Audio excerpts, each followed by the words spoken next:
Hello বাচ্চারা, আজ আমরা শুনবো কাকের দখলে টিয়ার বাসা নামক গল্পটি। শুরু করা যাক তাহলে। কোনো এক গভীর জঙ্গলে এক টিয়া পাখি তার একটি ছোট্ট ছানাকে নিয়ে থাকতো, কিন্তু টিয়ার বাসাটি একেবারেই ভেঙে গেছিল। বৃষ্টির মরশুম শুরু হবে, তাই বাসাটি সে ঠিক করবে বলেই ভেবেছে।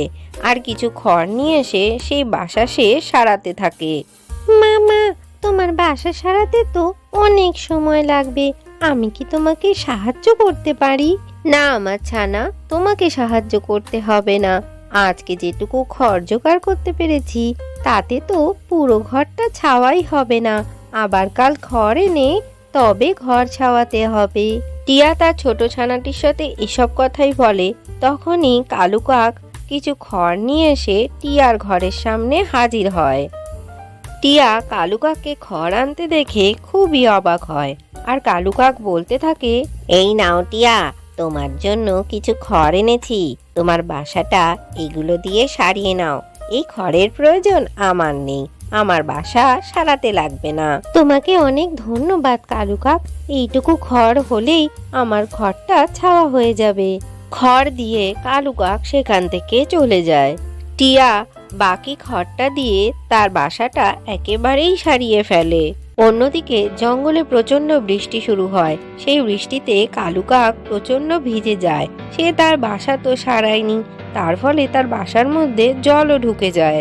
এই বৃষ্টিতে বেশিক্ষণ বসে থাকলে আমার তো শরীর খারাপ হয়ে যাবে। যাই, টিয়ার বাসায় চলে যাই। আমি তো ওকে খড় দিয়েছিলাম, তাহলে তো ও আমাকে থাকতে দেবেই।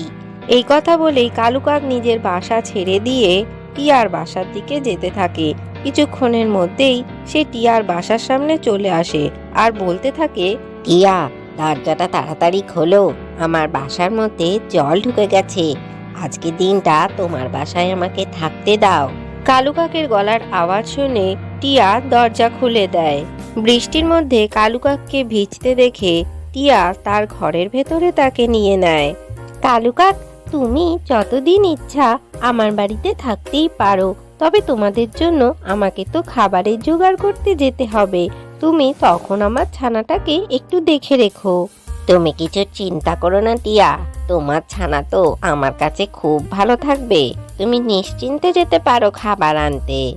এরপর টিয়া তাদের খাবারের সন্ধানে বাইরে বেরিয়ে যায়, আর সেই সুযোগে কালু কাক তার ছোট ছানাটিকে মারধর করতে থাকে। সঙ্গে বাসায় রাখা সমস্ত খাবারও সে একাই খেয়ে ফেলে। শোনো কালু কাক, তুমি বিপদে পড়েছিলে বলে আমি তোমাকে আমার বাসায় থাকতে দিয়েছিলাম, কিন্তু তুমি আমার ছানাকে মারধর করেছো আর বাসায় রাখা সমস্ত খাবার তুমি খেয়ে ফেলেছো। তোমাকে তো আমি খাবারের জোগাড় করেই দিচ্ছিলাম, কিন্তু তাও তুমি এসব করেছো। ঠিক আছে, তুমি এবার আমার বাসা থেকে চলে যাও। আমি যে খড় দিয়েছিলাম সেই খড় দিয়েই তো তুমি তোমার বাসা ঠিক করেছো। এখন তুমি কিভাবে বলতে পারো আমাকে এখান থেকে চলে যেতে?